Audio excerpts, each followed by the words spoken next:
Në këtë video do të flasim për shpirtin. Çfarë është shpirti sipas traditave, besimeve dhe kulturave anë mban botës? Çfarë i ndodh shpirtit ton kur ne flem gjumë? Si dhe disa histori personale të treguara për këtë çështje. Ju ftojmë të na ndiqni. Nëse nuk na keni bërë subscribe, ju lutem bëni subscribe dhe le të fillojmë pa humbur kohë. Çfarë është shpirti në kultura të ndryshme?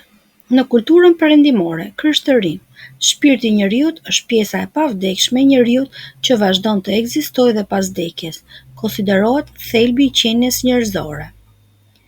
Në Islam, shpirti, në arabisht ruh, është fryma që Zoti i jep trupit. Gjatë gjumit besohet se shpirti largohet përkohësisht dhe kthehet kur ne zgjohemi. Në hinduizëm, shpirti quhet Atman dhe është i përjetshëm. Trupi është një veshje kalimtare. Gjatë gjumit, shpirti mund të hyjë në një gjendje të thellë meditimi. Në budizëm, nuk ka shpirt të përhershëm, por ekziston një vedije që kalon nëpër ciklet e rilindjes. Gjumi konsiderohet një lloj shkëputje nga egoja dhe realiteti fizik. Në kulturat afrikane dhe indigjene, shpirti është i lidhur me natyrën dhe paraardhësit. Gjatë gjumit besohet se mund të udhëtojë në botën shpirtërore për të marrë mesazhe apo paralajmërime. Në gjuhën kineze, taoizëm, shpirti ndahet në dy pjesë: Hun, shpirti qiellor, dhe Po, shpirti toksor. Gjatë gjumit, Hun mund të largohet përkohësisht dhe të udhëtojë në botën e ëndrave. Çfarë ndodh me shpirtin gjatë gjumit? Në besime të ndryshme. 1. Shpirti largohet përkohësisht nga trupi për të pushuar apo udhëtuar. Sipas shumë traditave shpirtërore dhe mistike, gjumi nuk është thjesht një proces fizik për të rikuperuar trupin, por një udhëtim i shenjtë i trupit. Kur njeriu bie në gjumë, trupi i tij qëndron në pushim, por shpirti, kjo energji e padukshme dhe e fuqishme, çlirohet nga kufizimet fizike. Thuhet se shpirti gjatë gjumit largohet përkohësisht nga trupi dhe futet në një botë tjetër, një dimension shpirtëror që nuk mund të shihet me sy, por përjetohet përmes ëndrave, ndjesive dhe intuitës. Në këtë gjendje, shpirti pushon nga pesha e botës materiale, nga stresi, dhimbja apo lodhja. Ai rikthehet në burimin e tij hyjnor në një gjendje paqe të thellë. Por jo gjithmonë pushimi është qëllimi. Në shumë raste besohet se shpirti udhëton. Ai mund të takojë shpirtra të tjerë, ndoshta të afër që nuk jetojnë më, ose udhërrofyes shpirtëror. Mund të vizitojë vende që trupi nuk i ka parë kurrë, të marrë mesazhe, paralajmërime apo të ndjejë ngjarje që ende s'ka ndodhur.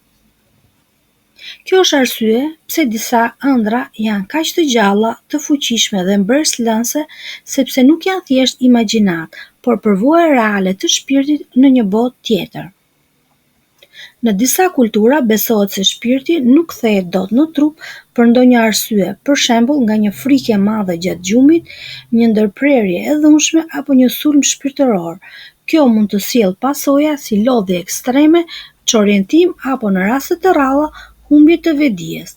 Prandaj, gjumi konsiderohet një akt i shenjtë, një kohë ku njeriu dorëzon veten tek e padukshmja dhe i beson universit se shpirti i tij do të kthehet në paqe kur të zgjohet. Gjatë ëndrave, shpirti mund të shohë vende të largta, njerëz të vdekur apo të marrë mesazhe shpirtërore. Të gjithë ne shohim ëndra dhe ndonjëherë disa ëndra na lejnë aq mbresa saqë nuk na hiqen nga mendja për një kohë të gjatë. Ëndrat nuk janë gjithmonë thjesht krijime të trurit. Shumë kultura dhe besime i shohin ato si dritare drejt botës së padukshme, si momente ku shpirti ka përcen kufijtë e realitetit fizik dhe hyn në një dimension më të thellë. Gjatë gjumit, kur trupi është në pushim, shpirti çlirohet dhe lëviz lirshëm. Në këtë gjendje, ai mund të udhëtojë në vende që njeriu s'i ka vizituar kurrë, qytete të panjohura, natyrë të mistershme apo hapësira qiellore që duken jashtë çdo logjike. Këto vende nuk janë gjithmonë të rastësishme. Ato shpesh përfaqësojnë gjendje shpirtërore të kaluarën e harruar apo të ardhmen që po vjen. Një nga përjetimet më të mëdha gjatë ëndrave është takimi me njerëz që kanë ndërruar jetë. Shpirti mund të komunikojë me ta në mënyrë të qartë, të ndjejë ngrohtësinë e pranisë së tyre apo të marrë prej tyre një porosi, një ngushëllim apo një paralajmërim. Shpesh këto takime ndodhin në heshtje, por mbeten të gjalla, në kujtesë edhe pas gjimit. Po ashtu shumë njerëz raportojnë ëndra me përmbajtje simbolike, ku shfaqen numra, simbole, kafsh, drita apo figura mistike. Në këto momente besohet se shpirti po merr mesazhe shpirtërore, udhëzime për jetën, shenja për një zgjidhje të rëndësishme apo përgjigje ndaj pyetjeve të brendshme që truri nuk arrin t'i artikulojë. Kjo është shumë arsyeja se pse në shumë kultura ekzistojnë interpretuesit e ëndrave, njerëz që ndihmojnë të kuptojnë mesazhet që shpirti ka sjellë me vete nga udhëtimi i tij nëpër natë. Edhe në faqen tonë të YouTube-it do të ndiqni një rubrikë që shpjegon ëndrat. Shpirti hyn në një gjendje qetësie dhe shkëputet nga bota materiale kur njeriu fle. Nuk është vetëm trupi që pushon, por dhe shpirti zhytet në një gjendje të thellë qetësie, larg nxitimit, shqetësimit dhe kërkesave të jetës së përditshme. Në këtë moment, shpirti çlirohet nga emocionet e rënda si frika, ankthi, dëshirat materiale apo konfliktet e brendshme. Ai nuk ndikohet më nga zhurmat e jashtme apo pritshmëritë shoqërore. Sipas disa besimeve shpirtërore, kjo gjendje është shumë e ngjashme me meditim të thellë ose një kontakt të drejtpërdrejtë me vetveten. Është një çast ku shpirti mund të rigjenerohet, të pastrohet nga energjitë negative që janë mbledhur gjatë ditës dhe të ruajë ekuilibrin e tij natyror. Në këtë shkëputje nga realiteti fizik, shpirti nuk ka më nevojë për kohë, vend apo identitet.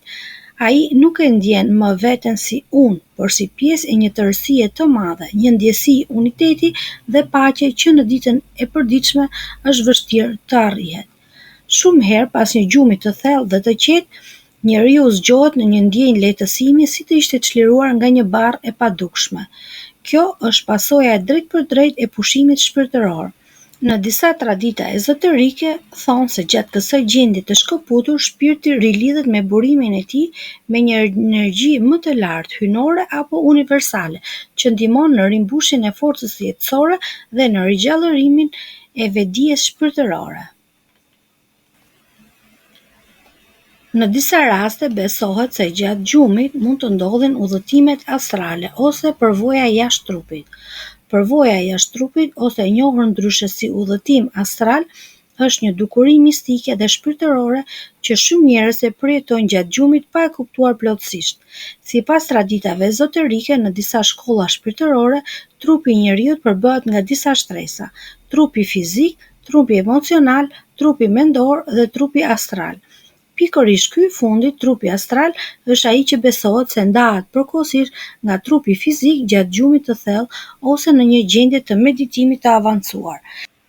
Gjatë një udhëtimi astral, shpirti apo vetdia e njeriut ngrihet nga trupi dhe lëviz lirshëm nëpër hapësira që nuk kufizohen nga ligjet fizike. Njerëzit që kanë përjetuar këtë gjendje raportojnë ndjesinë se e shohin veten duke fjetur, ndihen të lehtë si ajri dhe mund të fluturojnë drejt vendeve të njohura apo krejtësisht të panjohura. Këto udhëtime nuk ndodhin gjithmonë me vetdije, por nganjëherë mbahen mend si ëndra të jashtëzakonshme, plot ndjesi të thella dhe ngjarje të pazakonta. Besimet mistike në këtë gjendje, shpirti mund të udhëtojë në botën astrale të një realiteti paralel shpirtëror ku takon entitete të tjera, merr njohuri ose gjen përgjigje që nuk mund të arrihen përmes logjikës toksore. Disa e shohin këtë si një mënyrë për të komunikuar me shpirtra të udhëzuar ose për të hyrë në kontakt me vetveten më të lartë. Për të tjerë, udhëtimi astral është një eksperiencë që ndodh spontanisht gjatë periudhave të stresit emocional apo gjatë përjetimeve të fuqishme shpirtërore, apo kur njeriu ndodhet në gjendje gjysmë zgjimi. Ka dhe praktika që synojnë të arrijnë këtë gjendje në mënyrë të vullnetshme përmes meditimit, kontrollit të frymëmarrjes dhe teknikave të qetësimit mendor. Edhe pse për disa kjo mbetet një çështje e diskutueshme, për miliona njerëz nëpër botë, përvoja astrale është një realitet personal i fuqishëm, një dëshmi se shpirti nuk është i kufizuar nga trupi dhe se ekziston në një botë tjetër përveç asaj që shohim. Ka dhe disa raste të njohura dhe domethënëse ku njerëzit kanë treguar përvoja të thella shpirtërore gjatë gjumit ose përjetime jashtë trupit, të dokumentuara në libra, intervista apo hulumtime. Rasti i parë, Eben Alexander, neurokirurgu që përjetoi jetën pas vdekjes. Doktor Eben Alexander, një neurokirurg amerikan, përjetoi një koma të thellë për shkak të një infeksioni të rëndë në tru. Gjatë 7 ditëve në koma, ai përjetoi atë që e përshkruan si një udhëtim jashtë trupit, ku shpirti i tij u largua nga bota fizike dhe hyri në një dimension shpirtëror të mbushur me dritë, paqe dhe dashuri të pakushtëzuar. Ai përshkruan komunikime pa fjalë me entitete shpirtërore dhe ndjesinë e të qenit në shtëpi në një realitet më të lartë. Pas gjimit, ai shkroi librin Proof of Heaven, Dëshmia e Parajsës, që u bë një bestseller botëror. Rasti tjetër është i Anita Moriani, rrëfimi i kthimit nga vdekja. Anita Moriani ishte në fazën terminale të kancerit dhe përjetoi një gjendje klinike që mjekët e konsideruan të pashpresë. Gjatë këtij momenti, ajo pati një përvojë jashtë trupit, ku ndjeu shpirtin e saj të lartësohej, të shikonte mjekët dhe familjen dhe të hynte në një realitet të tejdukshëm shpirtëror. Ajo thotë se ndjeu një dashuri dhe mirëkuptim të pafund, si dhe mori mesazhe të qarta që e ndihmuan të kuptonte veten dhe sëmundjen. Pasi u zgjua, kanceri i saj filloi të zhdukej në mënyrë të pashpjegueshme. Historia e saj është përshkruar në librin Dying to be Me. 3. Robert Monroe, pionier i udhëtimeve astrale. Robert Monroe është një nga figurat më të njohura në botë për eksplorimin e përvojave jashtë trupore. Ai përjetoi spontanisht ndarjen e vedijes nga trupi fizik gjatë gjumit dhe më pas zhvilloi metoda për ta ripërsëritur këtë përvojë me vedije. Ai krijoi Institutin Monroe që studion vedijen dhe përvojat jashtrupore. Në librin e tij Journey Out the Body, ai përshkruan disa qindra raste udhëtime shpirtërore në vende dhe dimensione që nuk përkufizohen nga koha dhe hapësira fizike. Përveç rasteve të famshme, ka me mira rrëfime personale nga njerëz në mbar botën që thonë se gjatë gjumit kanë takuar të afërm të vdekur dhe kanë marrë prej tyre porosi apo ngushëllim. Janë ndier duke fluturuar mbi qytete apo male pa kufizim fizik. Kanë parë ngjarje që më pas ndodhin në realitet. Janë zgjuar me ndjesinë e një paqe të thellë, si të ishin prekur nga drita. Këto përvoja shpesh ndodhin në mënyrë spontane dhe megjithëse nuk ka një provë shkencore për to, dëshmitë e shumta vazhdojnë të mahnisin njerëz dhe studiues në mbar botën.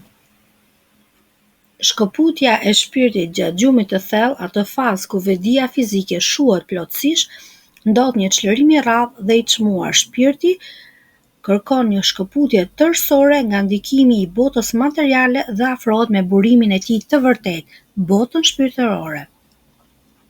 Kjo është një gjendje ku trupi është i palëvizshëm dhe plotësisht i qetë, ndërsa trupi ndodhet në një kontakt të drejtpërdrejtë me dimensionet më të larta.